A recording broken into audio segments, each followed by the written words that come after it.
Jadi saya ikuti The Spirit of Papua. Di sana Kakak Samuel mereka dibina oleh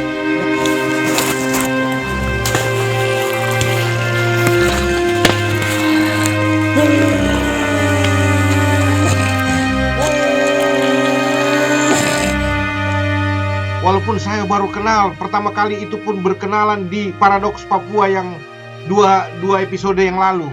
Dia ikut berbicara, walaupun dia memilih cara berjuangnya melalui Indonesia untuk menolong saudara-saudaranya yang susah di pengungsian.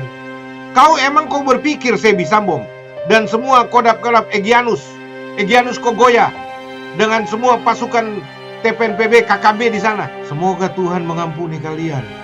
Tapi saya bilang kalau kalian tidak bertobat sungguh-sungguh Sebi dan semua Egyanus Kogoya dan semua orang-orang KKB atau TPNPB, OPM, apapun nama kalian, kalau kalian tidak bertobat sungguh-sungguh, kalian akan mati konyol, mati sia-sia tanpa melihat apapun yang kalian perjuangkan. Dan tidak ada yang kalian perjuangkan. Perjuangan kemerdekaan apa? Kemerdekaan yang kalian perjuangkan untuk siapa? Kalau untuk rakyat Papua, kenapa kalian bunuh orang-orang Papua? Bagaimana orang lain yang non-Papua mau menghormati kalian, sedangkan kalian sendiri tidak menghormati, tidak menyayangi, tidak mencintai saudaramu sesama Papua? Goblok. Ya, saya mau menanggapi tadi Pak Diles ya. Ya. Jadi kalau saya kan menempatkan diri saya di posisinya Indonesia. Jadi saya melihat bahwa ini bukan hal yang biasa. Ini adalah hal yang sangat-sangat memalukan. Karena MSG adalah Honai. Honai itu, kalau misalnya saya ada daerah pegunungan kan, ketika kami duduk di Honai, itu tempat duduk itu kami sudah tahu posisi kami duduk di mana. Ketika masuk di Honai laki-laki sedang berbicara, kami perempuan tidak berani untuk pergi kasih tunjuk kepala, seperti begitu. Bahkan laki-laki yang duduk di dalam Honai laki-laki, mau keluar itu harus sopan santun, menunggu sampai yang tua itu selesai bicara, baru keluar.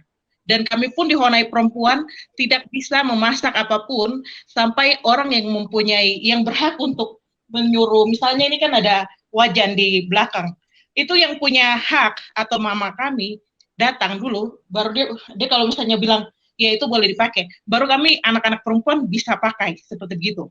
Ketika kami duduk di Honai, anak-anak adat, kami tahu aturan, kami tahu sopan santun. Walaupun kami sudah modern, tetapi itu nilai-nilai yang harus diperhatikan. Dan di sini Indonesia sudah menunjukkan bahwa Indonesia tidak tahu adat dan budaya dari bangsa West Papua dan juga di wilayah Pasifik. Ini sangat-sangat memalukan dan ini bukan hal yang biasa bagi negara Republik Indonesia. Negara besar seperti Indonesia tidak memahami budaya dari wilayah Pasifik, itu sangat-sangat memalukan. Seperti begitu. MSG adalah lambang di mana warga negara Pasifik, seluruh Pasifik duduk. Dan Indonesia keluar tanpa permisi, tanpa sopan santun, dan itu sudah sangat-sangat memalukan. Maka itu saya sebagai perempuan Indonesia meminta untuk Ibu Retno segera mundur diri. Seperti begitu. Nah, coba Anda ulang dulu pernyataan itu, Michelle. Kenapa Anda bisa sampai katakan begitu? Anda kayaknya tahu banget ini adat istiadat Papua ya. Silakan. Ya, mungkin saya kurang tahu banyak, tetapi saya adalah perempuan Papua yang mencintai perjuangan-perjuangan orang asli Papua. Seperti itu. Saya belajar banyak tentang budaya dan saya lahir di dalam Honai itu sendiri. Saya tidak lahir di jalan, lahir di Honai dengan struktur dan budaya adat Papua yang sangat-sangat jelas. Seperti itu. Jadi ketika Indonesia keluar dari forum Pasifik, itu sudah mencoreng nama Indonesia di daerah Pasifik. Karena kami rumpun Melanesia sangat-sangat memiliki tatanan adat. Kami sangat-sangat memiliki nilai-nilai yang saling sopan santun. Jadi saya punya contoh, ketika di Honai laki-laki mereka duduk kumpul, kami perempuan itu hanya berdiri dari jauh, atau duduk di Honai perempuan. Kalau misalnya kepala suku atau laki-laki yang panggil kami, itu kami datang sebatas hanya untuk memberikan makan, atau mengantarkan minuman. Ketika kami mau berbicara, itu hanya beberapa kata saja yang keluar. Habis itu kami keluar, seperti itu. Dan juga anak-anak yang muda ketika mau berbicara di dalam Honai, itu tunduk kepada orang tua. Tetapi ketika Indonesia hari ini keluar dari forum MSG, itu sudah sangat mencoreng nama baik Indonesia di Pasifik. Mungkin Indonesia berpikir bahwa itu menambah kesan bahwa Indonesia itu gagah dan menolak Benny Wenda sebagai presiden. Tetapi untuk di kacamata budaya, kami orang Pasifik itu sudah mencoreng nama baik Indonesia. Dan mungkin orang-orang di Pasifik akan berkata bahwa oke, lebih baik kami mendukung Benny Wenda sebagai presiden sementara dan akan mengesahkan UMP sebagai member seperti itu. Iya, karena Anda anggap bahwa MSG itu sebenarnya Honai-nya orang-orang Melanesia ya, yang istilahnya Honai itu tempat juga adat istiadat, budaya dihargai. Nah, ketika Benny Wenda mau berbicara, lalu Indonesia keluar itu tidak menghormati, tidak menghargai sama sekali.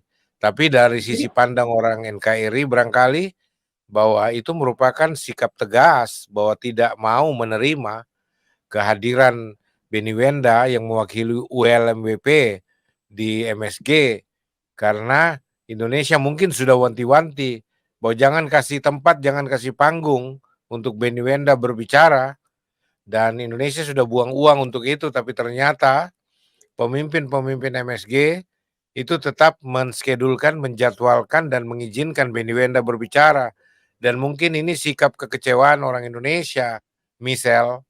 Jadi tidak bersangkut baut dengan budaya. Nah, Anda masih punya tanggapan? Ya, jadi saya punya salah satu contoh ya, ketika beberapa 1 bulan lalu saya mengunjungi daerah Dugama. Nah, orang di daerah Dugama ini sudah benar-benar sangat kecewa dan sakit hati, ya, sudah sangat sakit hati dengan bangsa Indonesia ini, sehingga kami perempuan Papua yang selalu berbicara mengenai NKRI ini baru turun di bandara, baru sampai di bandara, pemirsa di rumah. Baru sampai di bandara, foto itu sudah viral di mana-mana. Ini perempuan NKRI harga mati ini bikin apa di sini? Dari ujung bandara sampai di Nobulite itu, semua orang perhatikan ini perempuan Indonesia ini bikin apa? Itu sesakit hatinya orang Papua terhadap Indonesia. Seperti itu. Itu sama seperti Nduga itu seperti Honai gitu.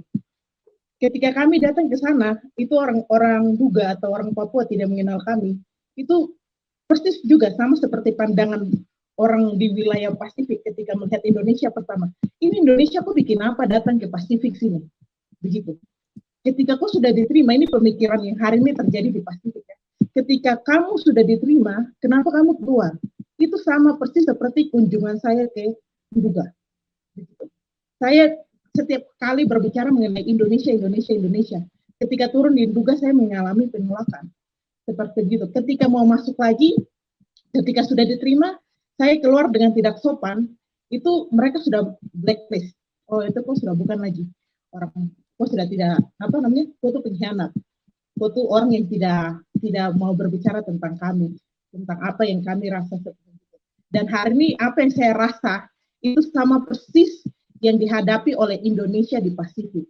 Dan saya berharap agar pemerintah mulai besok ini sudah berpikir dan mewanti-wanti tentang keputusan yang dilakukan oleh diplomat.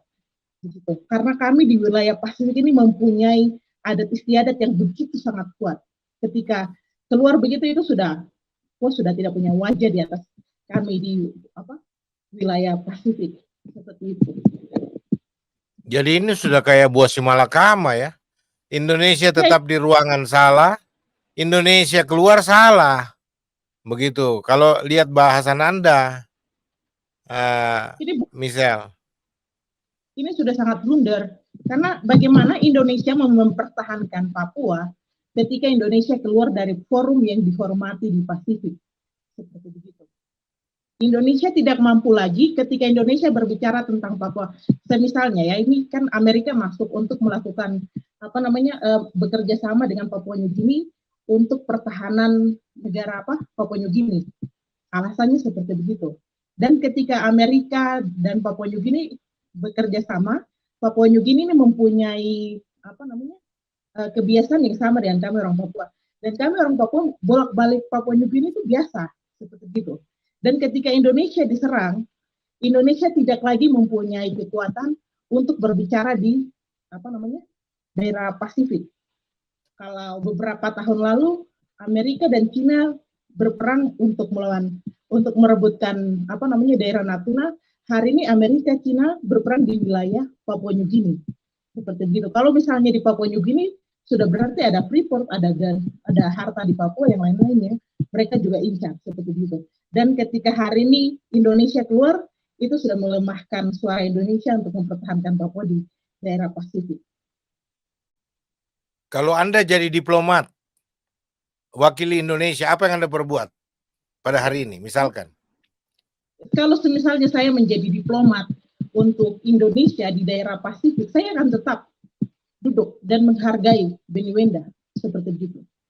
Saya akan tetap menghargai Benny Wenda, karena kalau misalnya kita mau lihat ya, orang-orang yang hari ini datang ke sana, kayak misalnya mereka pergi rapat di, mohon maaf, di Bapak, saya lihat ya di foto di Bapak Freddy Numberi, di Bapak siapa namanya nih, Michael Manufando dan lain-lain. Mereka selalu duduk berbicara masalah forum ini. Itu mereka berbicara di Jakarta. Tetapi Benny Wenda ketika berdiri, yang berbicara, saya minta maaf ya, saya sendiri melihat bahwa orang asli Papua sendiri yang mendukung Benny Wenda. Maka saya sebagai diplomat, saya akan tetap duduk.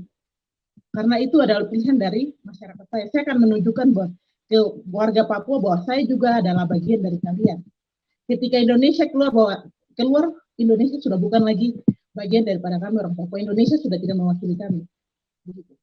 Hari ini kalau saya menganggap Presiden Jokowi adalah presiden saya adalah perempuan Indonesia. Tetapi hari ini ketika Indonesia keluar, kami generasi Papua khususnya milenial Gen Z telah berubah kacamata kami dan menganggap presiden orang Papua adalah Benny Wenda. Karena kami memiliki kultur yang sedikit berbeda, cara pandangan kami yang sedikit berbeda dengan orang di Asia. Orang Papua, perempuan Papua, ketika mama saya di kampung di Wamena, di Lanijaya, saya kemarin bersantai di Lanijaya, itu ketika duduk di Honai bangun pagi, duduk menangis pakai bahasa, bagaimana kapan Papua merdeka, kapan ini, supaya kita bisa makan enak, makan baik. Dan ketika Indonesia keluar, itu wajah wajah Benny Wenda itu sudah yang ada di dalam alam bawah sadar kami punya akar rumput bahwa Benny Wenda adalah presiden. Seperti begitu. Jadi ini sudah sangat fatal ketika Indonesia keluar. Indonesia selama ini kan sampaikan bahwa Benny Wenda bukanlah presiden. Benny Wenda adalah presiden abal-abal. Dan saya juga sering sampaikan ke Kakak Jeffrey, ke Bapak Benny, Bapak bukan presiden. Gitu. Presiden saya Pak Jokowi. Tetapi ketika hari ini Indonesia keluar dan saya hanya bisa sedikit bingung, agak sedikit stres juga ya, karena saya selalu bicara Indonesia, pasti akan dibully. Seperti begitu. Karena hari ini rakyat Papua, akar rumput Papua sudah menganggap bahwa Benny Wenda adalah presiden. Ketika diplomat atau anak-anak muda Papua yang mewakili Indonesia ke sana, itu mereka hanya berbicara di Jakarta, lalu mereka pergi. Mereka tidak pernah melibatkan kami perempuan Papua yang selalu bicara mengenai Indonesia di Papua. Mereka hanya melibatkan orang-orang di Jakarta sana, anak-anak muda di Jakarta. Tidak pernah menganggap kami perempuan Papua yang ada di Indonesia ini berbicara di sana. Jadi hari ini saya mau bilang bahwa kekuatan Indonesia di Pasifik sudah lemah. Oke. Itu hak Anda, Michelle. Tidak ada yang bisa menghakimi hak Anda.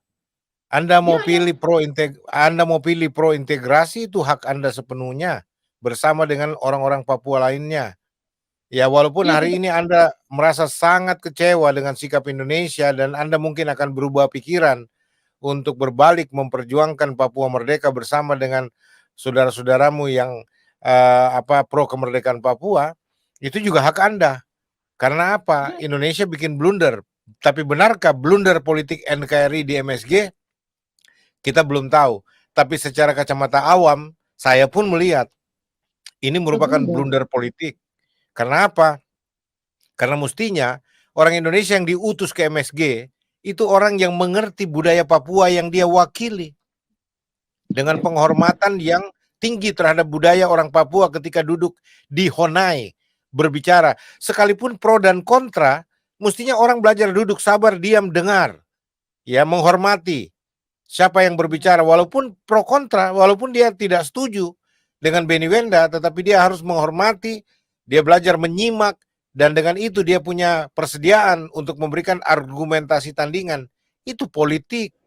Tapi kalau begini caranya, ini menunjukkan ketidakberadaban Indonesia dalam forum internasional, walaupun itu regional sifatnya, dan Anda berhak untuk menentukan sikap hal itu.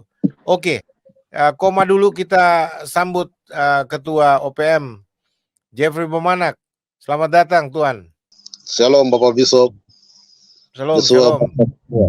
Pemilik Honai bangsa Papua, pendukung perjuangan bangsa Papua. Kau jangan seret, tidak boleh seret-seret saya berpihak. Saya tetap di tengah. Pendukung perjuangan kebenaran dan keadilan. Kalau itu boleh. Mendukung keadilan dan kebenaran dan HAM, oke. Baik, Bapak Bishop. Jadi terima kasih kepada seluruh rakyat bangsa Papua yang kami hormati dan yang kami muliakan, kepada masyarakat Indonesia dan juga kepada pemerintah Indonesia, masyarakat internasional, dan juga hormat kepada Ade Michelle Kurusi Doga, kakak penasehat OPM Hengki Rumbewas, dan kakak pemimpin Otis Simamporeif. Pak Jenderal, hormat, selamat malam. Pak Bomai. Michelle, open cam dulu, Michelle. Itu kakak Jeffrey kasih sambutan buat kau. Hormat. Open cam dulu. Terima kasih untuk Anda sangat peka. Anda sangat peka dalam menilai geopolitik Pasifik, dan memang paradoks Papua terlalu pintar karena Bapak Bishop ini orangnya sangat cerdas. Jadi jarum jatuh sedikit di wilayah pinggiran manapun, mata paradoks Papua tetap tidak terabaikan. Ini luar biasa. Jadi ini pelajaran, dan tadi saran dari Michelle untuk presiden ganti menteri, saya pikir wajar. Dan itu memang cara yang terbaik, karena itu belum dilakukan. Dan persoalan seperti ini akan dipantau. Tadi saya dengar Pak Ketua bilang, di sana ada hadir Amerika, di sana ada hadir Australia. Di sana, kalau orang Amerika ada di situ, boleh lihat kelakuan Indonesia seperti itu, bagaimana itu? Kayak anak-anak yang baru berdiplomasi saja. Kalau dulu Soekarno dia bikin seperti itu, ya kita maklum karena Indonesia baru merdeka, jadi mungkin kalau kan masih kanak-kanak, belum berpengalaman diplomasi di dunia internasional seperti di PBB begitu. Tapi kalau sekarang sudah sekian puluh tahun, masa masih seperti itu? Ya, blunder yang luar biasa. Saya kira itu saja Pak Bisa. Tapi saya mau tambahkan untuk laki-laki orang Papua yang komentar-komentar itu ada Michelle itu, kalian stop sudah, tidak usah seperti itu. Kalian memalukan diri sendiri. Terima kasih, selamat malam Pak Bishop. Siap, Bung Tommy. Tuhan berkati, makasih. Michelle mau komentar dulu, Kakak Tommy bicara, silakan Michelle. Ya, halo Kak Tommy, salam kenal, saya Michelle Kurusi Doga. Saya di sini mau sampaikan ke Kakak Tommy bahwa saya perempuan Papua yang berani menerima laki-laki Papua memaki saya, begitu. Jadi saya punya pengalaman itu bukan hanya dimaki di media, tetapi seluruh pemimpin TPNPB dan seluruh pemimpin Papua tahu bahwa saya perempuan yang dimaki itu di depan-depan umum. Bukan dimaki saja, diludah, karena saya ini perempuan Papua yang berbicara tentang Indonesia, yang mencintai Indonesia. Dan ketika ada banyak sekali laki-laki Papua komen memaki saya, itu adalah gambaran Indonesia di wajah Papua, di wajah orang Papua. Jadi ketika laki-laki Papua komen saya tidak baik, itulah wajah Indonesia.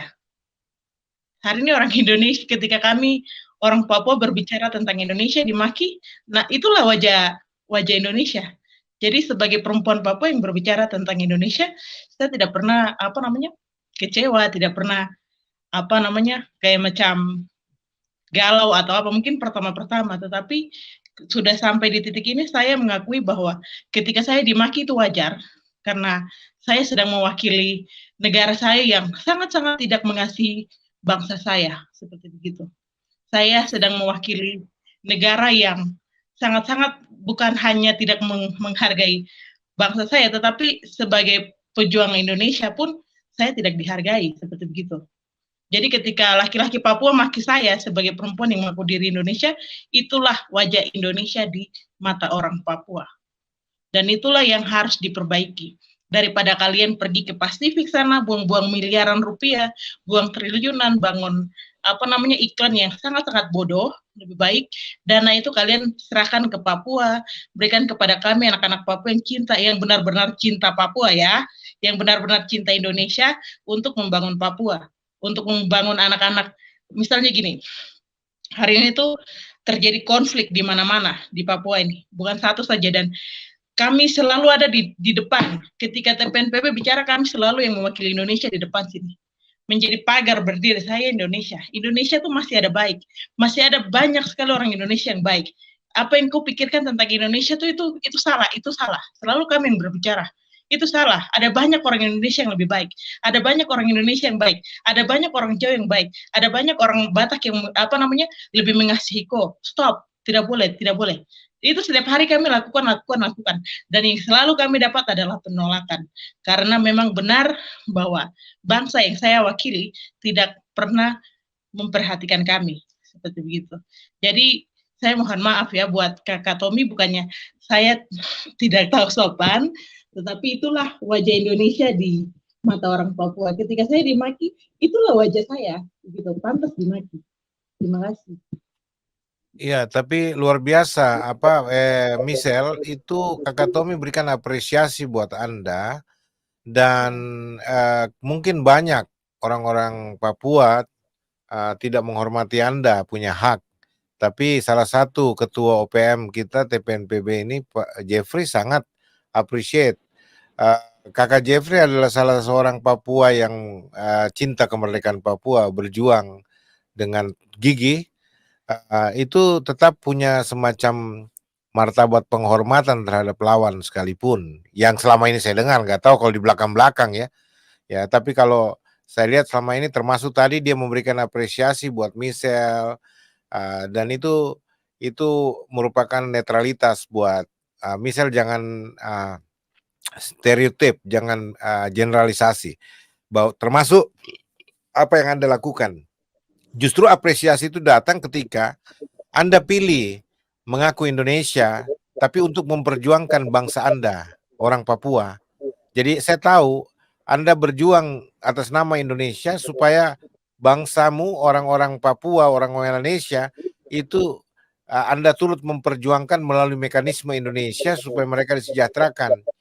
Walaupun Anda mengalami kekecewaan, tetapi saya yakin, Michelle, Tuhan melihat hati.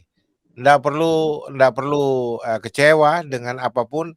Itulah resiko dari pilihan yang kita buat. Pak Bishop ini luar biasa. Jadi ini dua tokoh yang benar-benar berbicara tentang Papua. Mari kita syukuri apa yang disampaikan itu, apa yang disampaikan Michelle pun jadi kita jadi di wawasan kita untuk berpikir, untuk pikiran kita dan masa depan kita orang Papua. Saya kira itu saja Pak Bishop, terima kasih. Anak Michelle saya dukung. Adik-adik perempuan saya, biasa saya pukul, bapak saya bilang, jangan pukul mereka. Mereka harus sekolah tamat SMP, SMA, supaya besok kalau ada laki-laki yang tertarik, mereka bilang, bukannya mereka perempuan saja, tapi orang tuanya didik mereka. Jadi anak Michelle hebat, saya dukung 100%. Sebagai perempuan Papua yang harus berani. Di forum ini terima kasih. Semoga ada anak-anak perempuan lain yang muncul. Itu maaf saya gunakan kata yang kasar itu. Untuk Pak Bishop, yang tadi nama yang Bapak sebutkan itu, dia senjata propagandanya mereka yang buat-buat itu senjata propaganda itu. Saya ada hubungan langsung ke Vanuatu, tapi itu kerahasiaan negara. Terima kasih. Selamat malam, selamat berjuang. Terima kasih Pak Heng Rumbewas atas partisipasi dan juga untuk memberikan pandangan-pandangan yang objektif selalu. Kiranya Tuhan berkati Pak. Sampai ketemu di episode berikutnya. Shalom. Michelle, silakan Michelle, kau beri tanggapan terakhir apa yang kau ingin sampaikan Ini semacam closing statement Anda ya, Michelle. Silakan, Michelle.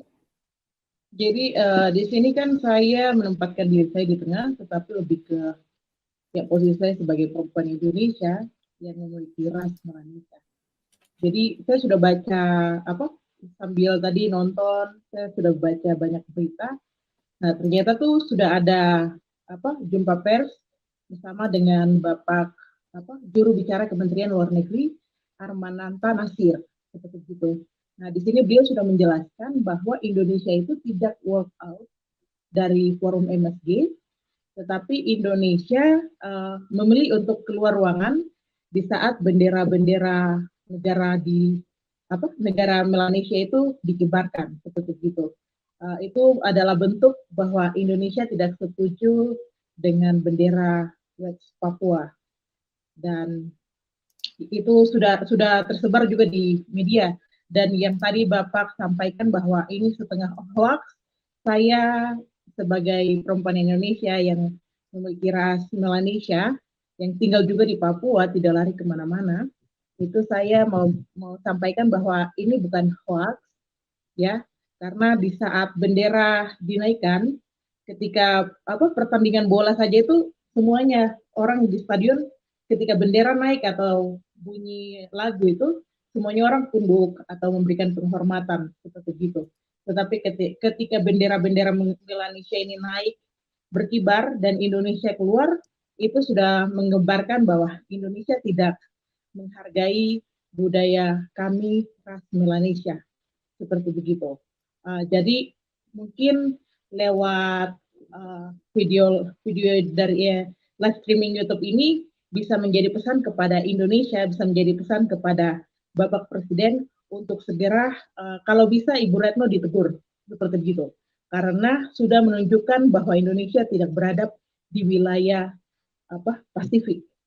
Dan sebagai perempuan Papua yang selalu mempertahankan NKRI, saya tidak bicara di Jakarta seperti minta maaf tadi beberapa orang tua sampaikan bahwa Michelle ini seperti boneka atau nanti nasibnya seperti Bapak Lukas atau apapun itu. Saya sangat-sangat menolak seperti begitu. Karena kalian semua adalah laki-laki, tetapi saya adalah perempuan yang selalu berdiri di depan. Ketika saya berdiri bicara mewakili Indonesia sampai berdiri di depan umum seperti gini, itu artinya ada sesuatu yang saya perjuangkan seperti itu. Dan tadi juga Bapak tadi Pak siapa saya lupa namanya, sampaikan bahwa perempuan itu selalu dianggap nomor 2, selalu dijadikan bahan yang tidak penting, dan itu saya mau sampaikan itu salah satu alasan saya berdiri berbicara mewakili Indonesia seperti begitu. Itu adalah alasan saya untuk ada di sini berdiri mewakili Indonesia.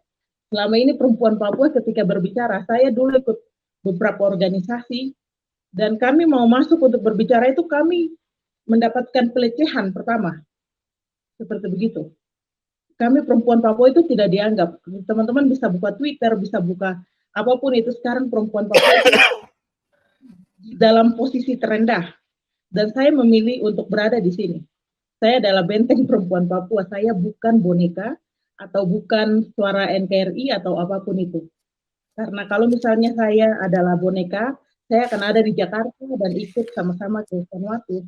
Tetapi saya menolak untuk berada di sana karena saya Indonesia, saya perempuan Papua yang berbicara mewakili Indonesia dan ada di Papua, tidak lari ke luar negeri. Ketika saya mau berteriak freedom, ketika saya mau berteriak untuk meminta hak saya sebagai bangsa Papua, saya berdiri di depan gubernur, di depan semua, dan saya bilang, saya mau referendum. Dan saya tidak munafik. Ketika saya mau minta referendum sebagai perempuan Papua, saya bicara, saya minta referendum. Dan negara sudah memberikan jawabannya kan, memberikan perhatian khusus, perhatian.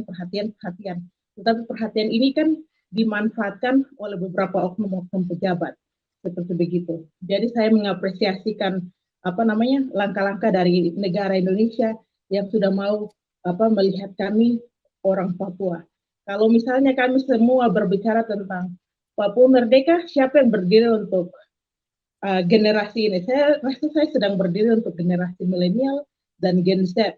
Ketika orang tua yang dulu berjuang untuk Papua merdeka mereka pergi, itu hari ini orang Papua sedang kehilangan pemimpin, sedang kehilangan arah, dan kita bisa lihat banyak sekali pengangguran di atas tanah Papua. Kalau misalnya kami tidak berdiri demo di DPR, kami tidak selalu pergi banting-banting meja, itu tidak akan dijawab seperti itu.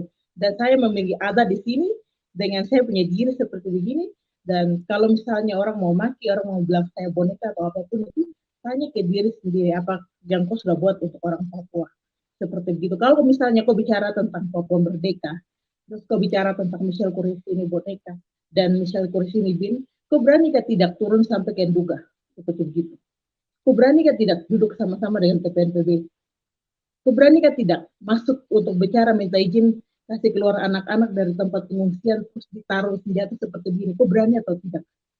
Kau berani tidak dikasih telanjang hanya untuk bicara untuk kau punya anak, untuk kau punya perempuan? Kau berani tidak seperti saya? Hanya laki-laki yang cuma maki-maki saya, dan saya sama sekali tidak menganggap kau punya kata-kata itu. Seperti gitu. Kau mau maki saya, mau menghina saya, ini saya. Dengan saya punya jati diri sebagai perempuan Papua yang membela Indonesia untuk saya punya anak dan saya punya kandungan dan perempuan Papua yang lainnya. Terima kasih. Begitu, Oke, siap. luar biasa. Apapun kita apresiasi. Maju terus, bela keyakinanmu, mantapkan perjuanganmu untuk orang-orang Papua yang kau kasihi dengan caramu sendiri, termasuk keputusanmu untuk ada di bingkai NKRI, tapi dengan motif untuk memperjuangkan kesejahteraan Papua, keadilan dan kebenaran dan hak-hak asasi manusia orang Papua. Tuhan menyertai kamu, Michelle. Maju terus. Tuhan memberkati. Di lain kali kita bisa jumpa lagi di next episode. Bisa banyak berkontribusi. Ya, Michelle. Tuhan berkati ya, Michelle. Sampai ketemu. Ketemu. Shalom, shalom.